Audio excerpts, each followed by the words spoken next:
Hey, I'm Kayla. As a mom working from home, life is crazier than ever, especially on days like these. But I'm still ruling my day thanks to Metro. Metro gave me an awesome phone and tablet.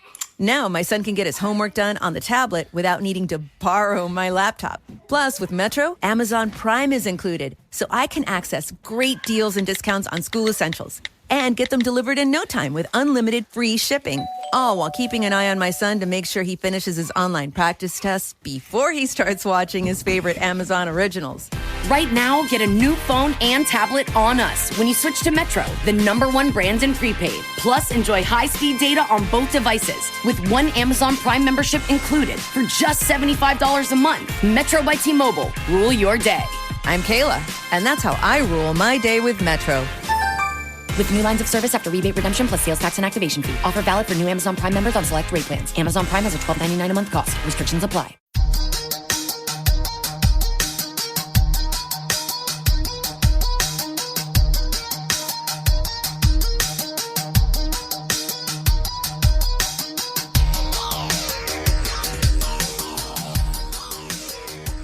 What's going on, folks? Thanks for hitting that download button and checking out a brand new episode of Toys and Tech of the Trade, your one-stop shop for toys, tech, and talk with some assembly required. I'm your host, Rich, and if this is your first time checking out an episode, I'd like to welcome you and also tell you a little bit about what we do here. Toys and Tech of the Trade is an interview series where we sit down with content creators, entrepreneurs, and just awesome folks that are on our radar and discuss the gadgets, the gear, and the tech that they use to run their businesses, create their content, and just be more productive. When it comes to toys, it's more than just talking about their favorite action figures or Funko Pops. You'd be surprised what people consider their toys. It could be cars, it could be guns, it could be knives. We want to share every one of those unique toys with you. This week's episode, though, is going to be a bit of a departure from our usual format, and while we will be sitting down with two entrepreneurs, we're not going to be discussing the toys and tech of their trade. What we are going to be discussing is something that's being done to assist in the COVID-19 pandemic, which has affected the world at this point. And what we're going to discuss is actually a life-saving ventilator that is being created for a quarter of the price of a traditional ventilator. And that company that's doing all of this is MAINGEAR, and I'll be joined by their CEO, Wallace Santos, as well as their chairman of the board, Rahul Sood. We'll be discussing what goes into creating a device like this, what hurdles they've had to overcome, where they are in the FDA approval process, and much more. Without any further ado, let me turn it over to Wallace and Rahul so you can learn more about the MAINGEAR LIV ventilator. Wallace, Rahul, thank you guys for taking the time out of your busy schedule to sit down with us. Our pleasure, man. Thanks for having us, and long time no speak. Appreciate it, Rich. Thanks for having us. So before we jump into it, a little bit of background about MAINGEAR. MAINGEAR is a PC manufacturer. They make some awesome PC hardware. A who's who of YouTubers have MAINGEAR units. If you look up people in this business that have been doing tech reviews for quite some time, there's definitely been the occasional MAINGEAR unit at their disposal. But in addition to that, they've also done accessories, PC chairs, backpacks, but this newest endeavor is, like I said, incredibly timely with what's been going on with the current pandemic and the ventilator shortage. And I want to start by asking Rahul, who is the chairman of the board for MAINGEAR, what was the spark that got you to want to suggest this to Wallace and the MAINGEAR team? What fired you up to get this ball rolling? Mostly just watching, Governor Cuomo talk about some of the challenges that were coming and watching what was happening in Italy, where there's actually a video that I sent to Wallace, and it was this doctor in Spain who was crying because he had to make a choice, right, between one patient getting off the ventilator and putting it to another, and basically making a life or death choice, which is a horrible decision for a doctor to have made. And then, at the same time, seeing what was happening in New York, where they were pleading for ventilators. Wallace, being from New Jersey, he's been messaging me about, he was messaging me quite a bit, like a couple of weeks ago, about friends and friends of friends that were dying. It was insane. And so, so we saw this as something that needed to get done. I figured that if anyone could do it right, it would be MAINGEAR. And that was kind of how it all came together. And before I had the discussion, or as soon as I had the discussion with MAINGEAR, I said, let's get a team together. And we built this team of medical professionals, starting with a couple of my friends, Dr. Deepak Kaura, Dr. Nahush Makadam, and then a lady that I've known for years, Vinaya Kulkarni, who is who used to be a respiratory therapist, and the bottom line is we put together this team. We brought on some inventors from Italy, and we just got this thing going within a month. Wow, that's amazing. Now, with regards to establishing that group of trusted individuals, what process were you looking at in terms of just getting a unit like this out quickly? Was it a matter of knowing and having the components already in house and knowing how to pivot, or was the team of advisors directing you about what would be needed to get something like this done for based on what was said, for a fraction of the cost? Yeah, so we started out with just a vision of what we wanted to create, which is, we wanted to create something affordable, first of all, because these ventilators are selling. Wallace and I have had discussions with purchasers, and they're talking like $50,000 plus for ventilators, and we're saying, well, there's got to be a way to make it like a fraction of that price, and we've done that. We wanted it to be portable, so that it could be used in field hospitals. We wanted it to be, robust, so like something that was easy to build, and can leverage parts that we know. And then the last thing is, we wanted to make sure that it was easy to use, and the reason being is the trend was showing that medical professionals were getting sick, so we wanted to make it possible so that almost anyone in the field could use it. So simple to use. And so when we did that, we spoke, as I mentioned, with some inventor friends from Italy who were building a platform as an emergency ventilator, and they actually the version 1 of this platform that we built is running on actual people in the field in Switzerland now. Wow. And so it is being used. We've made some significant improvements to it, and we're just in the process of it's already been filed for FDA emergency clearance, and we're just kind of waiting for approval before we proceed. What kind of hurdles did you have to go through for FDA approval? I know a lot of people that are kind of getting a glimpse into this aspect of hardware are not too familiar with that. How did you go about just securing that initial presentation to the FDA? Well, so just dealing with a good FDA lawyer was the first thing, and getting all the questions answered that we needed answered. Making sure that the base system would support guidelines from the FDA, and then also guidelines from the Canadian Health Authority as well. We wanted to make sure that it would meet those specifications and those requirements, and it does. And then just working with an FDA lawyer, there's a lot of work that goes into the initial filing. But luckily for us, this inventor that we work with, who developed this platform, it had already been kind of working to get this approved in other markets, including in Europe and other places.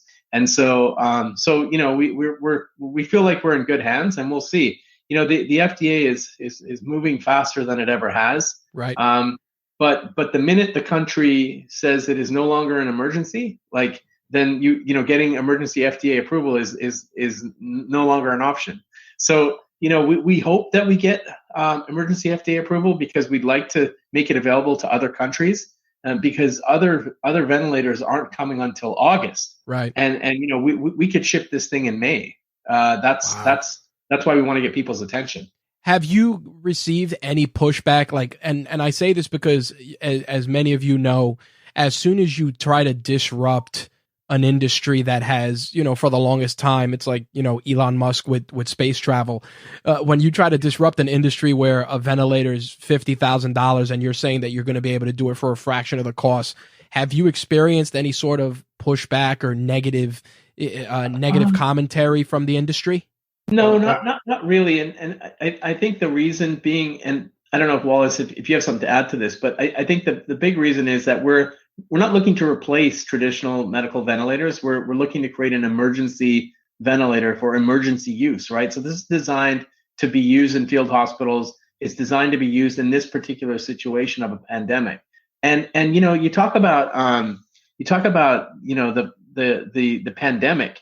Nobody knows when this thing is going to end. People are talking about reopening the country up right now. I think it's insane. I agree. Because our doctors who are on our panel believe that this is just wave 1. There's going to be a wave 2, a wave 3, and possibly a wave 4. Like, they think this is going to get worse. And so so it's not too late. I think the biggest pushback we got was from people on Reddit and like other places talking about it's going to be too late. Like, what do you mean it's going to be too late? This is not going to be too late. There's no fucking way that we're going to go and create something like this and it's going to be too late. I mean, you've got to be prepared for the next pandemic. It's going to happen. It's been the opposite too. People are extending their help. They're willing to. They're reaching out to us saying, hey, how can we help? The different entities, hospitals. I mean, you name it. Designers, people that's worked with ventilators before, are reaching out to us and saying, hey, there's a serious situation out there. How can we be of assistance? It's a scary situation right now where you essentially have an illness that continues to evolve, and the only course of action, which is the scariest part, is washing your hands. Nothing else. It's like something so simple is essentially killing so many of us, because the path, the virus is spreading at such a rapid rate that it's something so scary like that can pretty much shut down. It's shut down our economy. It's shut down our way of life.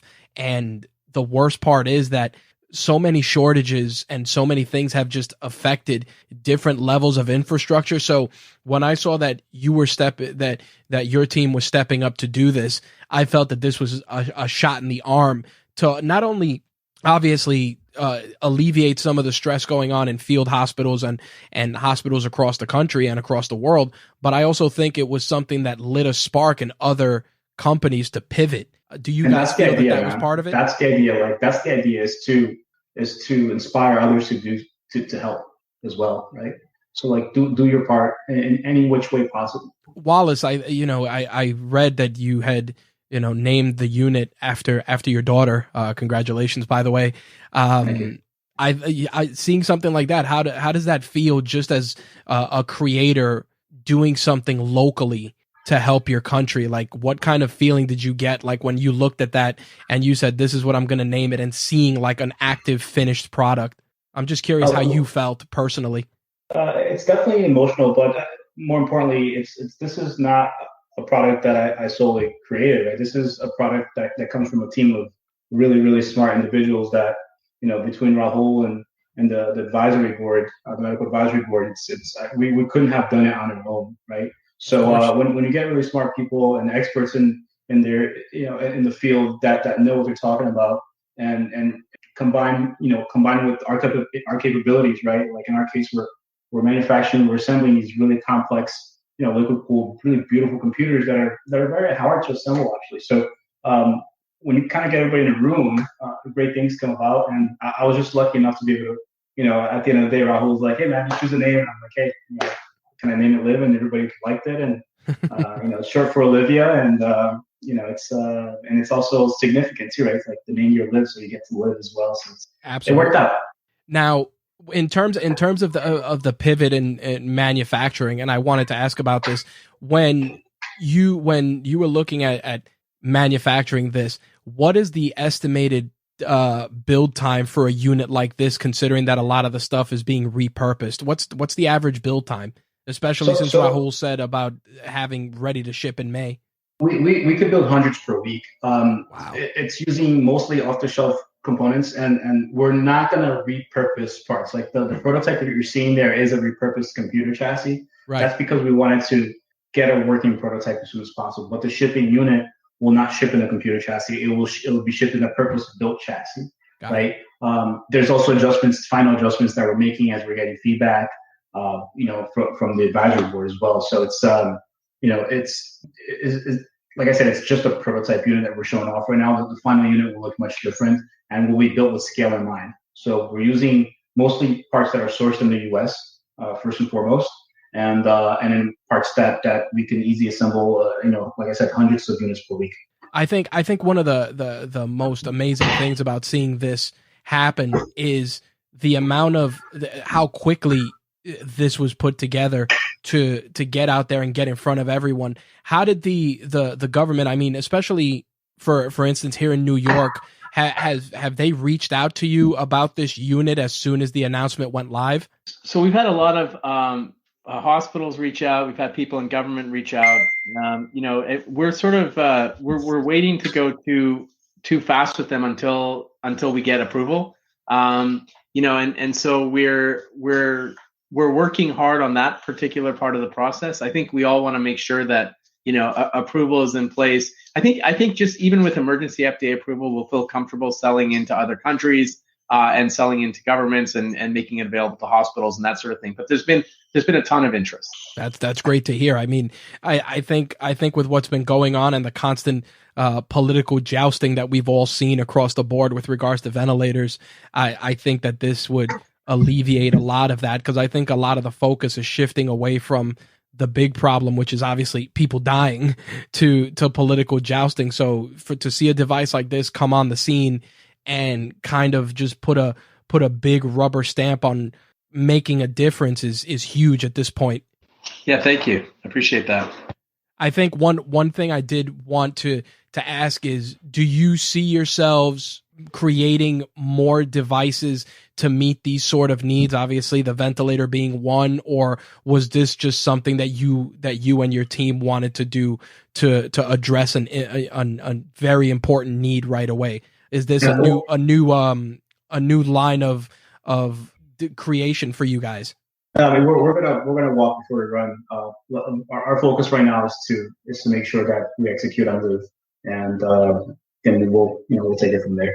I think one of the things that really impressed me the most going through this and preparing to interview you guys was the fact that everyone's being very, very transparent in an age when so many people kind of hide behind PR and everything. Wallace, I've seen you aggressively on LinkedIn, on social media, just really getting it out there, leveraging all of these platforms. And I wanted to ask you both, has that been a game changer in terms of getting something in front of the public so quickly that you feel is going to kind of swing the pendulum a little easier towards approval, that so many people are already aware of the existence of this product?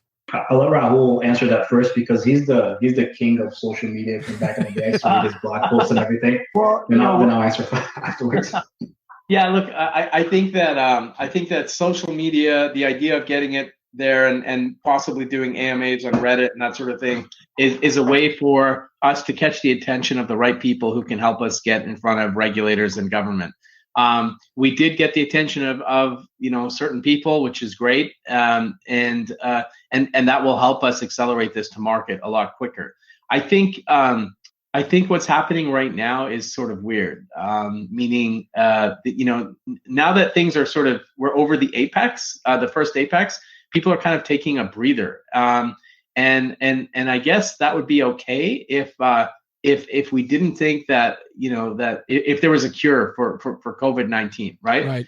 And we know there isn't, and we're starting to see other countries talk about people who were once infected getting reinfected. Yep. Which tells me that we could be in for some more trouble. Where I wonder, if you get reinfected, does it become worse for you as a human, right? Like, does it deteriorate you even more? We don't know yet, but we'll know in a few months. And we just want to be prepared for that. So getting on social media, getting the word out has really helped us get in front of, the right audiences. Yeah. I mean, look, there's people from all over the world reaching out to us right now. I mean, it's incredible, right? If people that are looking to just acquire units, and people that are looking to help. So from just the fact that we have these tools at our disposal and that we can just kind of blast it to the world, and it's really amazing. Yeah, I think that with everything going on, it's hope, which is important. And I think that when everybody unlocks their phone and logs on to every social media platform or any news outlet, we all know that all we see are just mounting numbers of just unfortunate things, and we're seeing very few positives. So like I said, when I received this press release, I felt that it was a great positive thing that people needed to hear, that companies are pivoting and being reactive, and they're doing it very quickly instead of, throwing a press release out there and saying, yeah, we're going to do something, and then weeks and months go by and it was just that, hollow words. So, I'd like to commend you both for not only stepping up, but also putting something out there and not just lip service. Thank you. I think it's a very, very noble thing. The last question I wanted to ask, because I want to be respectful of both of your times. Rahul, do you think, and I'll start with you, do you think that going this route is going to make it that the government is going to want to reach out to more companies to create more hardware like this? Obviously, with the Defense Production Act that they pushed, they wanted to kind of get other companies going into this, but MAINGEAR voluntarily did this. Do you think that more companies are going to start revisiting the applications of their hardware to do this sort of stuff? Like, obviously, we know that Tesla wanted to do something, but again, they wanted to do something. We haven't seen anything significant yet. Neither have we from Dyson, Yeah. Look, I think those companies are working on it. I think it's a lot more challenging than what people think. Okay. What's amazing about it is that if you look at like the Tesla video, for example, or if you look at what other companies are building, they're building traditional ventilators, which is a very complex thing to do. Right. Traditionally, the way we built the MAINGEAR Live is we're using no moving parts. We're using software and a series of circuits to be able to replicate what a traditional ventilator does. A traditional ventilator uses things like turbines in it to push air and that sort of thing. We're not doing that. So our unit is so far less complex that we could ship this in May. Those guys are building, they're like landing a man on Mars, which takes a little longer. And they're shipping in August. Like, they're sort of going down the traditional path. We went down the path of what do we actually need to build an emergency ventilator, and that's what we did. I think that simplification, sometimes you don't need to reinvent the wheel. That's the short version. I feel with this instance, if you were able to do it with less parts for a fraction of the cost and it's making a difference, I don't see how other companies wouldn't follow suit with that approach. But to your point, they're definitely trying to land a man on Mars. Everybody wants to be a hero in this instead of just wanting to make a difference. Look, a big aspect of Live is the software part, where we can make changes on the fly via software updates that if you can just add features, right? Like, it's we've been discussing things like Rahul can talk about it more technical side, but like where we can wean a patient out of a ventilator. Like, that's a feature that we didn't have, and through software we're able to just simply program it, and all of a sudden we have that feature enabled. So there's no real hardware that we need to change to add features to it, which is nice. And the learning curve for the software, I mean, if you guys have been stress testing that, so when it goes out into the field, do you feel, based on the advisory panel, have they pretty much gone through it and found ways to streamline somebody who's trying to use that and learn it in 10 or 15 minutes? Like, what's the learning curve you guys have established for the device? The learning curve, you mean for users to be able to use it? Yeah. So in other words, the unit gets approved, it goes into a hospital. Nurses get presented It's pretty basic. I think any respiratory therapist will be able to pick this up fairly quickly. Okay. It uses it sounds really ridiculous, but it uses like an Android tablet, some basic software. Okay. You set the settings that you want. Like, you can set the breath rate. You can set, like different settings, like things that are like minimum factors specifically for the patient. What a couple things to note. You hear about people going on ventilators that have a 20% chance of living. Like so basically, when you get on a ventilator, you basically are 80% going to die. That's what they say. That's what they're saying in New York. That's what's happening. Jeez. A lot of that has to do with the fact that the people who are operating the ventilators are either using very aggressive settings, or they're using settings that are designed for a different type of sickness. And apparently, and this is what we're learning as we go, which is both a horror and also, I guess, a bit of a blessing that people are learning. But it's a horror that people are learning on the job, that the settings need to be changed differently for COVID. They shouldn't be as aggressive. There's a lot of things that we learn along the way. And the nice thing about this ventilator is the settings are available by the touch. So you can change like the PEEP settings, like the expiratory pressure and things like that can be done just with the touch of a finger. So it's pretty neat. And then as far as the inlet goes, the pressure that comes in from the oxygen, there's like a manual regulator on it. It's not like rocket science. So gotcha.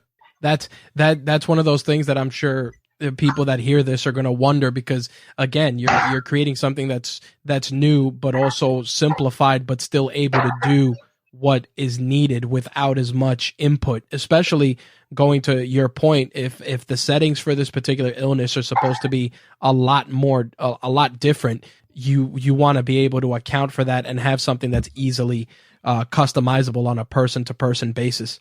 Yeah. And I'm no doctor. No, of course. But we've spoken to doctors about it, and they've been telling us this as we go along. And and I mean, it's just it's unreal what you learn. It's kind of it's surreal what's happening. But we've learned a lot along the way.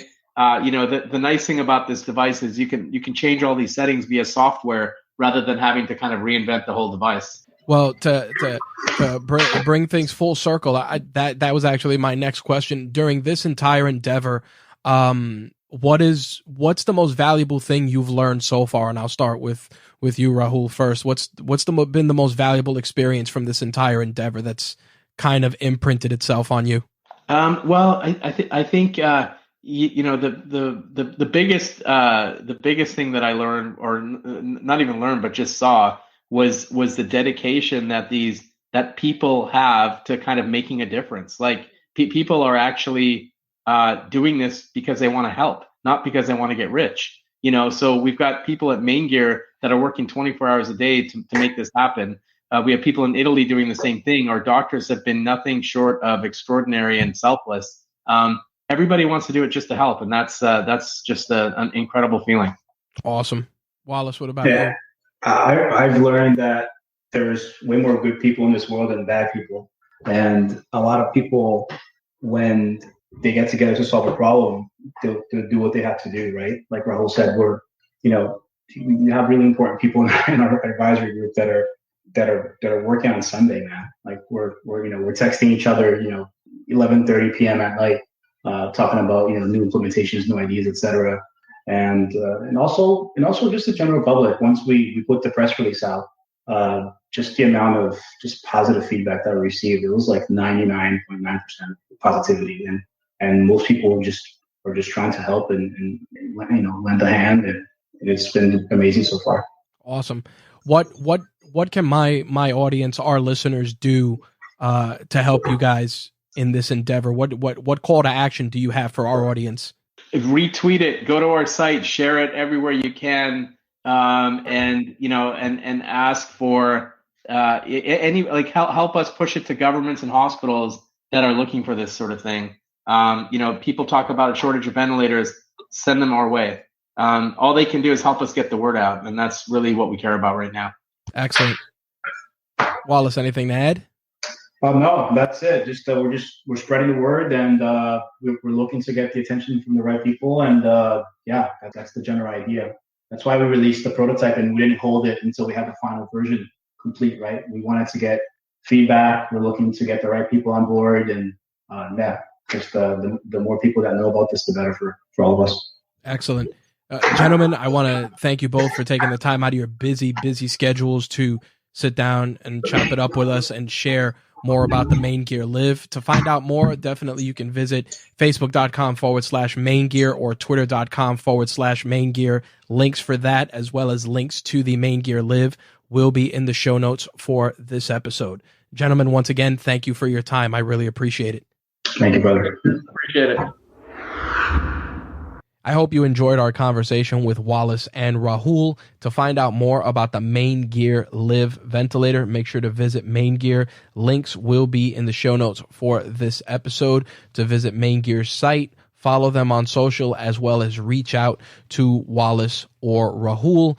If you're a medical professional and you'd like to secure some of these ventilators, definitely reach out to Wallace and Rahul, and they'll be able to assist with that. The only call to action I have for this episode is to share it and also share the piece that we put out regarding the Live ventilator, in the hopes that we can continue raising awareness. And when the unit secures the FDA approval, hospitals across the world will be able to use these life-saving devices and do their part to continue flattening the curve. Wash your hands, take care of yourselves and your loved ones. I'll see you guys in 2 weeks. Thanks for checking out Toys and Tech of the Trade. Peace.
I'm enrolling in Medicare soon, and it had me a little confused. Then I found myhealthpolicy.com. With myhealthpolicy.com, I could go online and compare Medicare Advantage plans from some top-rated national insurers, including $0 monthly premium plans. I can learn about plans in my area and talk with a licensed insurance agent if needed. myhealthpolicy.com has made doing my research a whole lot easier.